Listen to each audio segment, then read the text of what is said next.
Hi guys, ఈ రోజు మనం డ్రామాల్లో మాస్టర్ పీస్ ను చూద్దాం. ప్రతి ఒక్కరూ ఈ డ్రామాను చూడాల్సిందే. వ్యూస్ వచ్చినా రాకున్నా ఈ డ్రామాను తప్పకుండా ఎక్స్ప్లెయిన్ చేస్తాం. దీని రేటింగ్ 10కి 10 ఇచ్చారు. ఈ కొరియన్ డ్రామా పేరు వెన్ లైఫ్ గివ్స్ యూ టాంగరైన్స్. ఇది 2025లో అంటే రీసెంట్ గా రిలీజ్ అయిన డ్రామా. వన్ లైనర్ చెప్తే ఇంట్రెస్ట్ పోతుంది కాబట్టి డైరెక్ట్ గా డ్రామాలోకి వెళ్దాం. అంతకంటే ముందు welcome to drama.com. Starting scene లో సముద్రపు ఒడ్డున ఉన్న వృద్ధాశ్రమాన్ని చూపించారు. అక్కడ చాలా మంది వయసు అయిపోయిన వారు వారి పిల్లలకు లెటర్స్ రాస్తున్నారు. మీ మనసులో ఉన్నది రాయమని వారు చెప్పారు. అంతా బాధతో రాస్తున్నారు. తరచుగా కాకపోయినా అప్పుడప్పుడైనా వచ్చి మమ్మల్ని చూడాలని, మేము మిమ్మల్ని చాలా మిస్ అవుతున్నామని ఫీల్ అవుతూ పిల్లలకు లెటర్ లో రాశారు. కానీ వారిలో ఉన్న ఒక బామ్మ మాత్రం ఏమీ రాయకుండా క్రేయాన్ తో ఏదో గీస్తోంది. అప్పుడు ఏమనుకుంటుందంటే, నేను 70 ఏళ్ల వరకు బతుకుతానని నా చిన్నప్పుడు అస్సలు అనుకోలేదని బాల్యాన్ని గుర్తు చేసుకుంటోంది. సముద్రం ఒడ్డున నడుచుకుంటూ వెళ్తుంటే ఆమె ఫ్లాష్ బ్యాక్ చూపిస్తున్నారు. ఈ బామ్మ అప్పుడు చిన్న పిల్లగా ఉంది. ఈమెనే ఈ డ్రామా హీరోయిన్. ఆమె పేరు ఏసన్. సముద్రంలో నత్తలు విలువైన నాచు కోసం వెతుకుతున్న తల్లిని చూసి, అమ్మా ఎంతసేపని సముద్రంలో ఉంటారు, బయటకు రండి అని పిలుస్తోంది. ఆ తల్లి నత్తలు చిన్న చిన్న సీ ఫుడ్ ను పట్టి సంతలో అమ్మి ఎంతో కొంత డబ్బు సంపాదిస్తుంటుంది. ఆమెలాగే ఓ 10 మంది లేడీస్ కూడా ఇలాగే చేస్తుంటారు. కానీ ఈమెతో పాటు వెళ్లిన వారంతా బయటకు వచ్చారు. హీరోయిన్ తల్లి మాత్రం ఇంకా రాలేదు. ఇంకా చాలా నత్తలు కావాలని సముద్రంలో మునిగి వేట సాగిస్తోంది. అమ్మా మీ ఆరోగ్యం చెడిపోతుంది, దొరికిన వరకు చాలు, బయటకు రండి అని పిలుస్తోంది. అప్పుడు హీరోయిన్ వెనకగా ఒక కుర్రాడు వచ్చాడు. అతడు ఆమెను చూసి సిగ్గుపడుతుంటాడు. అక్కడున్న లేడీస్, ఏమ్మా మొదట మీ అమ్మను పిలవడం కాదు, నిన్ను ఒకడు చూస్తున్నాడే వాడికి సమాధానం చెప్పు అని అన్నారు. ఇతడే ఈ డ్రామా హీరో. చిన్నప్పటి నుంచి హీరోయిన్ అంటే అతడికి చాలా ఇష్టం. ఆమె పక్కకు వెళ్ళాడంటే అతనికి సిగ్గు ఆటోమేటిక్ గా వస్తుంది. అప్పుడు ఆమె పక్కకు వెళ్లి కూర్చుంది. ఈ లేడీస్ సేకరించిన నత్తలను హీరో తీసుకెళ్లి మార్కెట్ లో తన తండ్రికి ఇస్తాడు. అతడు వాటిని అమ్మి ఈ లేడీస్ కు డబ్బు ఇస్తాడు. ఈ లేడీస్ అంతా వారు పట్టిన నత్తల్లో కొన్నింటిని తీసి ఒక ముసలామెకు ఇస్తారు. ఎందుకంటే ఆమెనే వీరికి ఈ పని గురించి నేర్పించింది. ఆమె ఇప్పుడు ఈ పని చేయలేకపోతోంది. అందువల్ల వారు కొన్ని నత్తలు ఇచ్చి సాయం చేస్తుంటారు. హీరోయిన్ తల్లిని కూడా అడిగితే, నేనే చాలా కష్టాల్లో ఉన్నాను, ఇప్పుడు ఇవ్వలేను, నాకు చాలా డబ్బులు అవసరం ఉన్నాయని అంది. మిగతా వాళ్ళంతా చూసి ఆమెను తిడుతుంటారు. నీ మొదటి భర్త బిడ్డను అతని ఇంట్లోనే వదిలేసావే, ఇకపై నీకేం కష్టం అని అన్నారు. యాక్చువల్ గా హీరోయిన్ వాళ్ళ అమ్మకు 2 పెళ్లిళ్ళు అయ్యాయి. మొదటి భర్త కూతురే హీరోయిన్. రెండో భర్తకు మరో 2 పిల్లలు పుట్టారు. కానీ వీరిది పేద కుటుంబం. మొదటి భర్త బిడ్డ అయిన హీరోయిన్ ను సాకలేని పరిస్థితిలో అతని ఇంట్లోనే ఉంచుతోంది. వారి మాటలు విన్న హీరోయిన్ తల్లి, నా కుటుంబంలోని కష్టం నాకే తెలుసు, అనవసరంగా మాట్లాడకండి అని బదిలిచ్చింది. హీరోయిన్ తల్లి తన రెండో భర్తతో ఉంటున్న ఇంటికి వచ్చింది. రెండో భర్త పేరు బయాంగ్. ఇంటికి వచ్చాక హీరోయిన్ ఒక మొక్కకు నీళ్లు పోసింది. ఆ తర్వాత తల్లి దగ్గరకు వచ్చి, అమ్మా నాకు కవితల పోటీలో 2వ ప్రైజ్ వచ్చింది, కానీ ఎందుకు నన్ను మెచ్చుకోవట్లేదు, నాకు మా నాన్న వాళ్ళ అన్న అంటే పెదనాన్న ఇంట్లో ఉండడం ఇష్టం లేదు, వారు చాలా హీనంగా చూస్తున్నారు, సరిగా తిండి కూడా పెట్టట్లేదు, నేను ఇక్కడే ఉంటానమ్మా అని అంటోంది. కానీ అమ్మ అస్సలు ఒప్పుకోలేదు. నువ్వు అక్కడే ఉండాలి, ఇటువైపు రానే రావద్దు అని అంది. జాలి దయ లేకుండా మాట్లాడుతుంటే హీరోయిన్ బాగా ఏడ్చింది. నువ్వు మా అమ్మవేనా అని తిట్టి వెళ్లిపోతుంటే తల్లి యొక్క రెండో భర్త వచ్చాడు. ఏసన్ అన్నం తిని వెళ్ళమ్మా అంటుంటే వద్దు అంకుల్ అని వెళ్ళింది. ఆ తర్వాత అమ్మ ఒక మొక్క దగ్గర చూసింది. ఇంతకు ముందు హీరోయిన్ మొక్కకు నీళ్లు పోసింది కదా, దాని కిందే ఈమె సిగరెట్ దాచుకుంది. అది ప్లాన్ ప్రకారమే నీళ్లు పోసింది. నేను సిగరెట్ పెట్టింది ఎలా కనిపెట్టిందో ఏమో, నేను సిగరెట్లు తాగకూడదని ఇలా తడిగా చేసిందని కోపంతో చూసింది. ఇప్పుడు రాత్రైంది. బయాంగ్ తన భార్య దగ్గరకు వచ్చి, ఏసన్ను ఇక్కడే ఉండొచ్చు కదా, ఒంటరిగా అక్కడికి పంపించి ఎందుకు కష్టపెడుతున్నావు అని అడిగాడు. నీకేమీ తెలియదు, గమ్మునుండవయ్యా, వాళ్ళ దగ్గర కొంత డబ్బు ఉంది, వాళ్ళు మనకంటే బాగానే ఆ పిల్లను చూసుకోగలరు, కానీ మనం చూసుకోగలమా యాక్చువల్ గా అని అంది. మన 2 పిల్లల్నే చూసుకోలేకపోతున్నాము, నీకు రాబడి లేదు, నాకు ఆదాయం లేదు, ఆ పాపను కూడా ఇక్కడికి తీసుకొచ్చి ఇబ్బంది పెట్టాలా అంటోంది. లేకపోతే నాలాగే దాన్ని కూడా సముద్రంలో నత్తలు తీయమని చెప్తావా ఏంటి? నేను పడిన కష్టాలు నా కూతురు పడకూడదు, ఆమెను అక్కడనే ఉండనివ్వు, అది అక్కడ ఉంటేనే బాగుంటుంది అని అంది. ఈ రీజన్ కోసమే ఈ తల్లి తన కూతురును అసహ్యించుకుంటున్నట్లు మాట్లాడుతుంటుంది. యాక్చువల్ గా హీరోయిన్ అంటే ఈమెకు ప్రాణం. అప్పుడు రెండో భర్త, సరే సరే అరిచింది చాలు గాని ఈ రోజు నీ కూతురు కవితల పోటీల్లో 2వ ప్రైజ్ గెలుచుకుంది. ఇంతకీ ఆ కవితను చదివావా లేదా అని ఇచ్చాడు. ఇది గాని చదివితే బాగా ఏడుస్తావు అని అన్నాడు. అప్పుడు ఆమె తీసుకుని చదువుతోంది.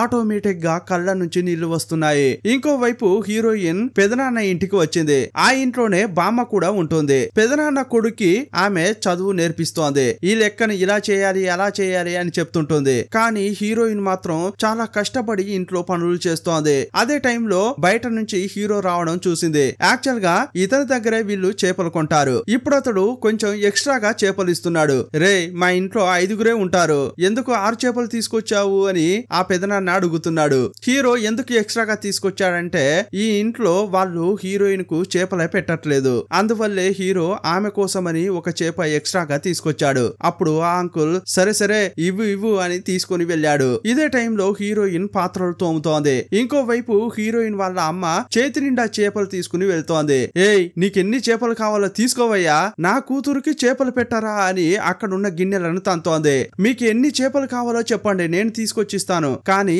చిన్న పిల్ల అని కూడా చూడకుండా తనకు ఒక్క పీసు కూడా వేయరా అని తిడుతోంది. ఇకపై నా కూతురు మీ ఇంట్లో ఉండకూడదు. అతను చూస్తూ ఏమ్మా మీరు కూడా ఈ ఇంట్లోనే ఉన్నారు కదా, మీ కొడుకు కూతురే కదా, తనను ఎలా చూసుకోవాలో మీకు కూడా తెలియదా అని అంది. ఇక కోపంగా హీరోయిన్ ని తీసుకుని వెళ్లిపోతోంది. ఇక్కడే ఉండి నువ్వు కష్టపడింది చాలు, రా మన ఇంటికే వెళ్దామని తీసుకెళ్లింది. సముద్రం ఒడ్డు నుంచి వెళ్తుంటే హీరోయిన్ అడుగుతోంది, ఏమ్మా ఇంత కోపంతో నన్ను తీసుకెళ్తున్నారే, చాలా కొత్తగా ఉంది అంటోంది. సరే గాని అమ్మతో ఉండడం నీకు ఇష్టమా అని అడుగుతుంటే అవును అమ్మతో ఉండడమే నాకు ఇష్టమని అంది. మీరు సంతోషంగా ఉండాలంటే నేను ఏమైనా చేస్తా అంది.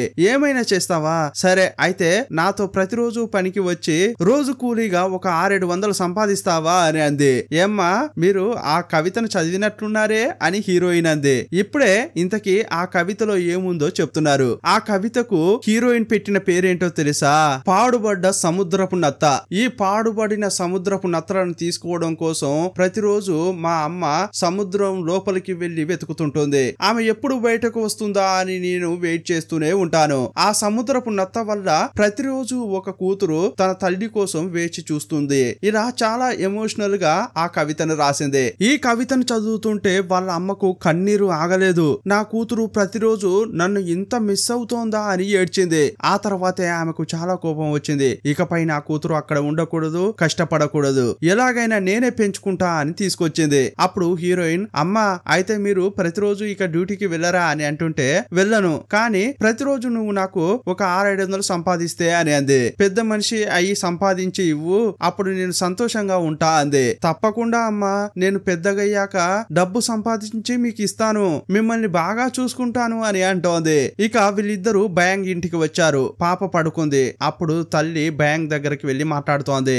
నా మొదటి భర్త ఒంట్లో బాగా లేక చనిపోయాడు, కానీ ఈ రెండో భర్త ఎందుకు ఉన్నాడో కూడా తెలియట్లేదు. ఇలా బ్యాంక్ ను తిడుతూనే ఉంది. కానీ అతడు మాత్రం పెద్దగా పట్టించుకోవట్లేదు. నన్ను అంతా కూడా ఉపయోగించుకుంటారు. నా హస్బెండ్ యొక్క ఫ్యామిలీ కూడా డబ్బు కోసం నన్ను ఉపయోగించుకుంది. నా గురించి ఎవరు ఆలోచించరు అనే ఒక ఫీల్ ఉంది. కానీ నా కూతురు మాత్రం నా గురించి ఇంత ఆలోచిస్తోంది, నాపై ఇంత ప్రేమ పెంచుకుందే అని ఆ తల్లి అనుకుంటోంది. అందువల్ల దాన్ని నేను బాధపడనివ్వను. ఎంత కష్టం వచ్చినా సరే నా కూతురుని నా ఒళ్ళో పెట్టుకుని చూసుకుంటా అని అనుకుంటోంది. అప్పుడు బ్యాంగ్ ఏమంటున్నాడంటే ఏసన్ పై నాకు నమ్మకం ఉంది. ఆమెకు కష్టం అంటే ఏంటో తెలుసు. లైఫ్ లో తను తప్పకుండా పై స్థాయికి వస్తుంది అని అంటున్నాడు. తెల్లారకు చూస్తే హీరోయిన్ ఏడుస్తోంది. ఎందుకు ఏడుస్తున్నావే అని తల్లి అడిగితే అమ్మా స్కూల్లో ఓటింగ్ జరిగిందే, అందులో నేనే ఫస్ట్ వచ్చాను, కానీ నన్ను మాత్రం వైస్ ప్రెసిడెంట్ నే చేశారు అని అంటోంది.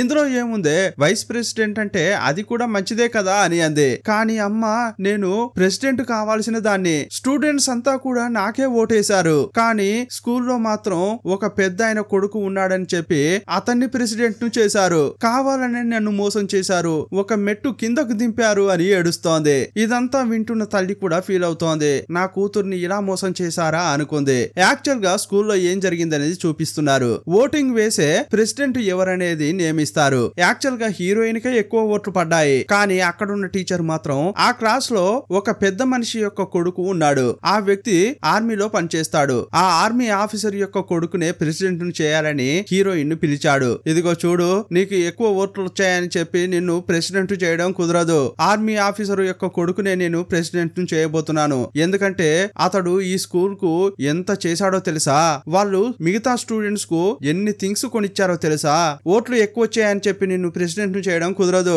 కావాలంటే వైస్ ప్రెసిడెంట్ గా ఉండు అని చెప్పారు. అప్పుడు హీరోయిన్ బాగా ఏడ్చింది. హీరోయిన్ మాటలు విన్న తల్లి నా కూతురుకు నేనేమైనా చేయాలి అని అనుకుంటోంది. సీన్ కట్ చేస్తే తల్లి వ్యవసాయ పనులు బాగా చేస్తోంది. ఇప్పుడు ఆమె ఎవరికి సాయం చేస్తుందంటే పెదనాన్న ఉంటాడే అతని భార్యకు సాయంగా ఈమె పని చేస్తోంది. ఆమె కోసం ఈమె ఎందుకు సాయం చేస్తుందంటే ఆ లేడీ ఇప్పుడు ప్రెగ్నెంట్ గా ఉంది. మరి ప్రెగ్నెంట్ గా ఉందని ఈమె ఏమి సాయం చేయట్లేదు, ఏదైనా సాయం చేస్తుందన్న ఆశతోనే అలా పనిచేస్తోంది. అప్పుడు ఆ లేడీ ఏమంటోందంటే ఎందుకే ఇంతగా కష్టపడి పని చేస్తున్నావు, నీకు ఇవ్వడానికి నా దగ్గర డబ్బు లేదు, చెప్తే అర్థం చేసుకోవే అంటోంది. ఏమ్మా నేను డబ్బు కోసం చేస్తున్నానని అనుకుంటున్నావా, నాకు డబ్బు అవసరం లేదు, కానీ ఆ ముత్యాల హారం మాత్రం ఇవ్వు అని అంది. నువ్వు గాని అది ఇచ్చావనుకో ఈ పనంతా నేనే చేస్తా అంది. సరే అని ఆమె కూడా ఇచ్చింది. ఇక సీన్ కట్ చేస్తే ఆ ముత్యాల హారం వేసుకుని డ్రెస్ చేంజ్ చేసుకుని ఒక ధనవంతురాలిలాగా స్కూల్ కు వెళ్ళింది. అక్కడ చూస్తే హీరోయిన్ రాసిందే ఆ కవితను ఫ్రేమ్ చేసి నోటీస్ బోర్డు లో పెట్టారు. ఫస్ట్ ప్రైజ్ ఎవరికి వచ్చిందంటే మిలిటరీ ఆఫీసర్ యొక్క కొడుకుంటాడే అతనికి ఇచ్చారు. అది చూసిన తర్వాత ఈమెకు కోపం వచ్చింది. అన్ని ప్రైజులు ఈ డబ్బున్న వాళ్ళకే వస్తాయా అని అనుకుంటోంది. ఇందులో కూడా నా కూతురుకి మోసం జరిగిందా అని కోపంగా చూస్తోంది. అదే టైంలో హీరోయిన్ యొక్క క్లాస్ టీచర్ వచ్చి ఏమ్మా ఎవరు నువ్వు ఇక్కడ కొందుకొచ్చావు అని అడిగాడు. అప్పుడు ఆమె స్టాఫ్ రూమ్ కు వెళ్లి అన్ని విషయాలు చెప్తోంది. సార్ మీకోసం ఇది తీసుకొచ్చాను, ఇది రైస్ కేక్ తినండి అని అతని వైపు తోసింది. అంతేకాదు నా కూతురుకు కూడా మీరు సపోర్ట్ చేయండి, ఎందుకంటే తను చిన్న పిల్ల, ఆమె బాగా చదువుతుంది, చాలా విషయాల్లో మీరు హెల్ప్ చేస్తే బాగుంటుంది అంది. సరే సరే చూసుకుంటానమ్మా, మీరు దేని గురించి బాధపడకండి అని ఆయన అన్నారు. ఆ తర్వాత ఇంకో బాక్స్ తీసి అతని ముందుకు తోసింది. సార్ ఈ సాస్ మీ దగ్గర పెట్టుకోండి, ఇది చాలా ముఖ్యమైంది అని దాన్ని నొక్కి మాట్లాడుతోంది. వేరే ఇంకా ఏదో ఉన్నట్లు చెప్తోంది. సరే సరే నేను చూసుకుంటానమ్మా నువ్వు వెళ్ళు అన్నాడు. ఇక హీరోయిన్ ని తీసుకుని వెళ్తోంది. అప్పుడు ఆ పాప అమ్మా మీరు నా కోసమే ఇదంతా చేస్తున్నారని నాకు తెలుసు, ఒకవేళ వారు నన్ను మళ్ళీ హీనపరిచేలా ఏదైనా చేస్తే ఏం చేసేది అంది. ఇకపై అలా ఏమీ చేయరు, నేను అతనికి బాగానే చెప్పి వచ్చానులే అంది. ఇంకోవైపు సార్ ను చూపించారు. సాస్ అని బాక్స్ ఉందే అది ఓపెన్ చేస్తే అందులో డబ్బు ఉంది. అది చూసిన సారు ఏంటి ఈ లేడీ డబ్బు కూడా ఇచ్చి వెళ్తోందే పాపం అని అనుకుంటున్నాడు. తను ఎంత కష్టంలో ఉన్నా కూడా హీరోయిన్ సంతోషంగా ఉండాలని తాను కష్టపడకూడదని చెప్పి ఇలా టీచర్ కు డబ్బు ఇచ్చి ఐస్ పెట్టి వచ్చింది. ఇంకోవైపు అమ్మతో వెళ్తున్న హీరోయిన్ ఏమ్మా నా కోసమే కదా మీరు ఇంత కష్టపడుతున్నారు, పర్వాలేదమ్మా నాకు ప్రెసిడెంట్ కావాలని ఏమీ లేదు, నేను వైస్ ప్రెసిడెంట్ గానే ఉంటానులేండి అంది. కానీ అప్పుడు ఆ తల్లి ఏమంటుందంటే లేదమ్మా నేనే అన్ని విషయాల్లో కాంప్రమైజ్ అయ్యాను, కానీ నువ్వు అలా కాకూడదు, నీ లైఫ్ లో నువ్వు అనుకున్నవన్నీ దొరకాలి, నీకెప్పుడు అమ్మ తోడుగా ఉంటుంది అని అంది. అప్పుడు హీరోయిన్ చాలా సంతోషపడుతోంది. మా అమ్మ నా కోసం ఎంతగా మారిందో అని అనుకుంటోంది. ఇక రాత్రి ఇంటికొచ్చాక భర్తతో ఏమంటుందంటే ఏమయ్యా నా కూతురు ఏం చెప్పిందో తెలుసా, తను బాగా చదివి బాగా సంపాదించి నాకు ముత్యాల హారం కొనిస్తుందట. ఆ మాట వినగానే నాకు ఎంత సంతోషం కలిగిందో తెలుసా, అందువల్లే ఇకపై నా కూతురు కోసమైనా నేను ఎక్కువ రోజులు బతకాలని అనుకుంటున్నా అంది. ఇక సిగరెట్ ప్యాకెట్ ఉంటాయే వాటిని తీసుకొచ్చి మంటల్లో వేసింది. అప్పుడు అతడు ఆమెను చూస్తూ కావాలంటే నువ్వు సిగరెట్ మానేయవే నేను తాగుతా అంటున్నాడు. నువ్వు కూడా తాగకూడదు, ఇప్పుడు నా కూతురుకి నువ్వే తండ్రివి కదా, అందువల్ల నువ్వు కూడా తాగకూడదు అంది. ఇలా కొన్ని రోజులు గడిచాయి. ఇప్పుడు హీరోయిన్ వాళ్ళ అమ్మ ఆరోగ్యం క్షీణిస్తోంది. ఎందుకంటే ఆమె నత్తలు తీయడం కోసం ఎక్కువసేపు సముద్రంలో పనిచేస్తోంది. అందువల్ల రోజు రోజుకు ఆమె ఆరోగ్యం క్షీణిస్తోంది. ఆమె పిచ్చి పట్టినట్లు ప్రవర్తిస్తుంటే మిగతా లేడీస్ అంతా ఆమెను ఒక మంత్రవాది దగ్గరికి తీసుకెళ్లారు. ఆ మంత్రవాది లేడీ ఏదేదో చేసింది, అయినా కూడా ఆమె మారలేదు. నా కుటుంబం చాలా కష్టాల్లో ఉంది, నేను మళ్ళీ సముద్రంలోకి వెళ్ళాలి, నత్తలు తీయాలి అని మాట్లాడుతూనే ఉంది. ఆ మాటలు విని విని హీరోయిన్ కు చాలా కోపం వచ్చింది. ఇక మా అమ్మ మారదు అని ఏం చేసిందంటే సముద్రంలోకి వెళ్లేటప్పుడు ఒక డ్రెస్ వేసుకుంటుంది. ఆ డ్రెస్ ను హీరోయిన్ తీసుకెళ్లి మంటల్లో వేసి కాల్చింది. ఆమె బయటకు వెళ్తుంటే ఆల్రెడీ హీరో ఆమె కోసం వెయిట్ చేస్తున్నాడు. అతని చేతిలో తిండి వేరే ఉంది. రేయ్ ఏంట్రా నీకేం కావాలరా, ఎప్పుడు చూడు నా వెంటే పడతావు, ఎప్పుడు చూడు నాకు ఏదో ఒకటి ఇస్తూనే ఉంటావు, నన్ను చూస్తే నీకు బిచ్చపు దానిలాగా కనిపిస్తున్నానా, ఎప్పుడు భిక్షం వేస్తూనే ఉంటావా అని అరుస్తోంది. కానీ అతడు ఏమీ మాట్లాడకుండా లేదు అదేం కాదు అంటున్నాడు. ఆ తర్వాత హీరోయిన్ సముద్రం ఒడ్డు దగ్గరికి వెళ్లి సముద్రాన్ని చూస్తూ తిడుతోంది. ఏ సముద్రపు దయ్యమా నీకు బుద్ధి లేదా, మా అమ్మ ప్రాణాన్ని ఇలా కొంత కొంత ఎందుకు తీసుకుంటున్నావే అని అరుస్తోంది. ఇదే టైంలో హీరో చేతిలో ఒక బ్యాగ్ తో అక్కడికి వచ్చాడు. ఇటు రా అని ఏడుస్తూనే అతన్ని పిలిచింది. ఏంటది? ఎప్పట్లాగే అది చేపలే కదా అని అంది. లేదు, ఇది చికెన్ అని అన్నాడు. ఏంటి చికెన్ కర్రీ అని ఆమెకు తినాలని అనిపించింది. అతడు ఆమెనే తీక్షణంగా చూస్తుంటే, ఎందుకురా, నాకు ఏదో ఒకటి ఇవ్వాలని నీకెందుకు అనిపిస్తోంది? ఎందుకలా అని అంటుంటే, నేను నీకంటే పెద్దవాణ్ణి అందుకే ఇస్తున్నా అని అంటుంటే, పెద్దవాడైతే ఇస్తారా అంది. అప్పుడు అతడు ఏమీ మాట్లాడకుండా సైలెంట్ గా ఉన్నాడు. ఇక ఈవినింగ్ వరకు వాళ్ళిద్దరు తినుకుంటూ అక్కడే ఉన్నారు. అప్పుడు హీరో యాక్చువల్ గా ప్రపోజ్ చేశాడు. నేను నీకంటే పెద్దవాణ్ణి, నేను నిన్ను ప్రేమిస్తున్నా అని అన్నాడు. అప్పుడు ఆమె, రేయ్, నువ్వు చికెన్ కూర కొనిచ్చావని చెప్పి నేను నిన్ను పెళ్లి చేసుకోవడం కుదరదు, నాకు నువ్వు నచ్చవురా అని అంటోంది. కానీ హీరో అదంతా పెద్దగా పట్టించుకోకుండా సరే సరే ముందు తిను అని అన్నాడు. ఇప్పుడు రాత్రి అయింది. హీరోయిన్ వాళ్ళ అమ్మ తన మొదటి భర్త యొక్క తల్లిని కలవడానికి వెళ్ళింది. ఏమ్మా, నేను ఒక చోటుకు వెళ్ళాలి, మీరు కూడా నాతో వస్తారా అని అడిగింది. సీన్ కట్ చేస్తే హీరోయిన్ నిద్రపోతోంది. మిగతా ఇద్దరు పిల్లలు పడుకుంటే వాళ్ళను డిస్టర్బ్ చేయకుండా హీరోయిన్ ను మాత్రం ఆ తల్లి లేపింది. ఏమ్మా, ఈ టైంలో ఎక్కడికి పిలుస్తున్నారు అని అంది. సైలెంట్ గా బయటకు రా అని చెప్పింది. హీరోయిన్ కు సముద్రపు నత్తలను వడ్డిస్తోంది. ఆమె చాలా సంతోషపడుతోంది. అమ్మా, వీటిని రేపు సంతలో అమ్మితే చాలా డబ్బులు వచ్చేవి కదా, నాకెందుకు ఇవి తినిపిస్తున్నారు అంది. నువ్వు ఒక్కదానివే, తినవే, ఎప్పుడు డబ్బు గురించే ఆలోచిస్తావేంటే అంది. ఆ తర్వాత హీరోయిన్ చేతికి గోరింటాకు పెట్టింది. ఇదిగో చూడవే, నేను గాని చనిపోయాననుకో నువ్వు ఈ ఇంట్లో ఉండకూడదు, ఎందుకంటే ఆల్రెడీ ఇక్కడ ఇద్దరు పిల్లలు ఉన్నారు. ఆ ఇద్దరు పిల్లల్ని చూసుకోవడానికి నువ్వు అవసరం అని చెప్పి నేను ఇక్కడే ఉంచి బాగా పని చేయించుకోవచ్చు. అందువల్ల నువ్వు ఇక్కడ ఉండొద్దు, మీ పెదనాన్న ఇంటికే వెళ్ళమ్మా అని చెప్తోంది. అక్కడికి వెళ్తే కష్టపడకుండా ఉంటావని నాకైతే తెలియదు, కానీ ఇక్కడ పడే కష్టం కంటే అక్కడ తక్కువే ఉంటుందిలే అంది. నేను చస్తాను గిస్తాను అని మాట్లాడుతుంటే హీరోయిన్ కు బాగా ఏడుపొచ్చింది. ఏమ్మా, ఈ విషయం చెప్పడం కోసమేనా నన్ను అర్ధరాత్రి లేపి ఇలా తినిపిస్తున్నారు? ఏమైంది మీకు?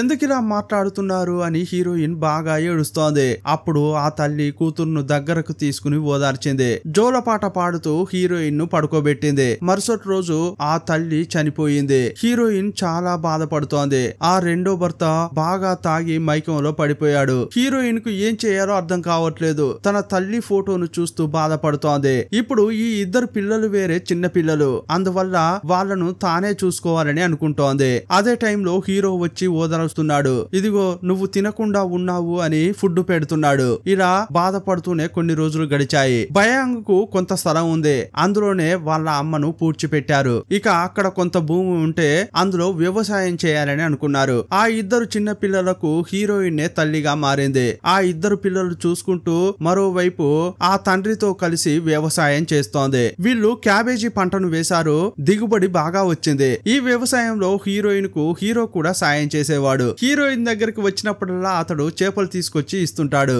అతడు చేపలు తీసుకొచ్చినప్పుడల్లా ఒక హెయిర్ పిన్ కూడా తీసుకొచ్చి అక్కడ పెడతాడు. ఆ హెయిర్ పిన్ ను కూడా హీరోయిన్ పెట్టుకుంటుంది. సీన్ కట్ చేస్తే హీరోయిన్ ఏమంటుందంటే, ఇకపై నేను ఇక్కడే ఉండను, మా అమ్మ ముందే చెప్పింది నువ్వు బాగా చదువుకోవాలి, ఇక్కడే ఉండొద్దని. నేను పై చదువులు చదువుకోవాలి, ఇకపై ఇక్కడ ఉండను అని తండ్రితో చెప్తోంది. ఇక పిల్లలు కొంచెం పెద్దవాళ్ళు అయ్యారు కదా, నేను వెళ్తా అంటోంది. అప్పుడు భయంగా ఏమంటున్నాడంటే, ఏమ్మా, నిన్ను చదివించాల్సిన బాధ్యత నాది, నువ్వు కోరుకున్నట్లుగానే కాలేజీలో చదివిపిస్తాను, నువ్వు కవితలు బాగా రాస్తావు కదా, అందులోనే ఫోకస్ చెయ్యి, అందులోనే గొప్పదానికి కావడానికి ప్రయత్నించు, నేను నీకు ఎంతైనా ఖర్చు చేస్తా అన్నాడు. ఇప్పుడు ఇతడు హీరోయిన్ కు సొంత తండ్రి లాగా సాయం చేస్తున్నాడు. ఇప్పుడు ఇలా ఇంకొన్ని రోజులు గడిచాయి. క్యాబేజీలు పండించారు కదా, వాటిని సంతలో అమ్ముతున్నారు. యాక్చువల్ గా హీరోయిన్ క్యాబేజీలను సంతకు తీసుకెళ్తుంటుంది, కానీ ఆమె అమ్మదు.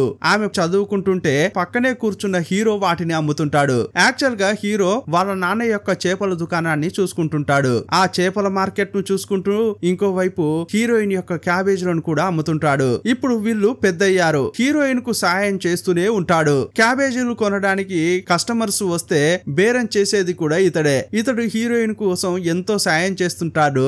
అప్పుడు నత్తలు తీసే లేడీస్ ఉంటారే, వాళ్ళు హీరోయిన్ ను ఆట పట్టిస్తుంటారు.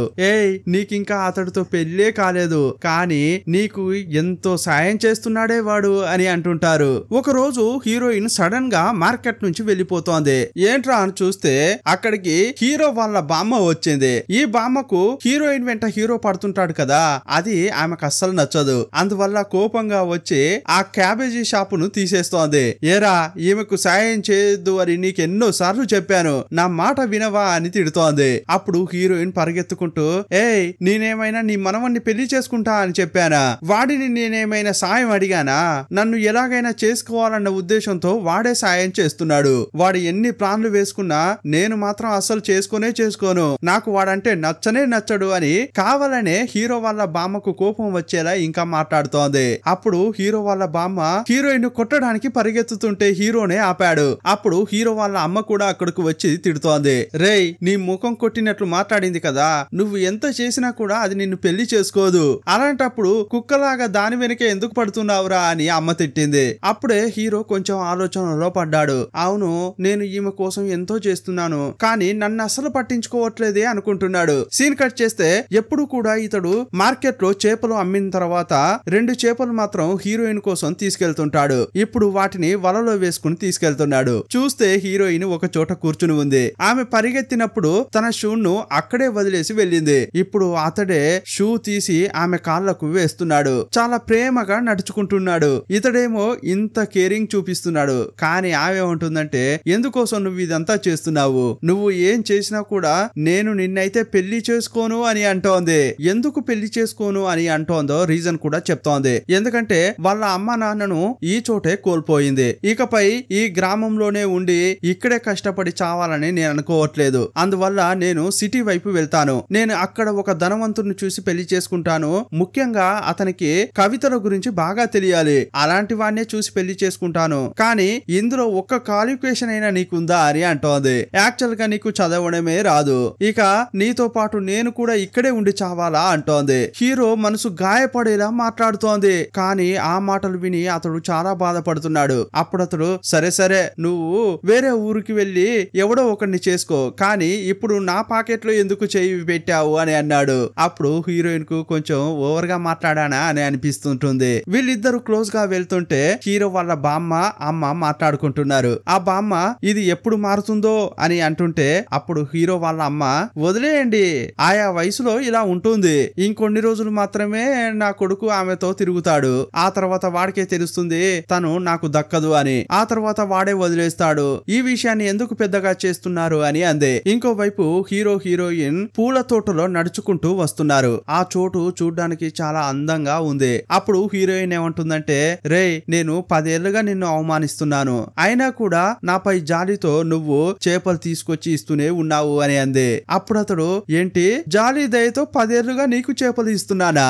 ఏయ్ జాలి అంటే ఒకసారో రెండోసారో ఇస్తారు, కానీ 10 ఏళ్లుగా నీకు ఇవ్వను, దానికి వేరే రీజన్ ఉందమ్మా అన్నాడు. అలా మాట్లాడుతూనే సడన్ గా ఆమెను కిస్ చేశాడు. నేను నిన్ను లవ్ చేస్తున్నాను అందుకే ఇస్తున్నా అని అంటుంటే అప్పుడు హీరోయిన్ చాలా సిగ్గుపడుతోంది. రేయ్ అదంతా ఓకే, కానీ కిస్ అనే పేరుతో నా ముక్కునెందుకు పగలగొట్టావురా అంది. నాకు కూడా ఫీలింగ్స్ ఉన్నాయి, నేను కూడా 14 ఏళ్ల వయసు నుంచి ఇందుకోసమే వెయిట్ చేస్తున్నా అంటుంటే ఓ అయితే నన్ను లవ్ చేస్తున్నావా అని మళ్ళీ కిస్ చేశాడు. ఇంతటితో ఈ పార్ట్ ముగిసింది. మరో పార్ట్ లో మళ్ళీ కలుసుకుందాం. అప్పటి వరకు బాయ్ బాయ్.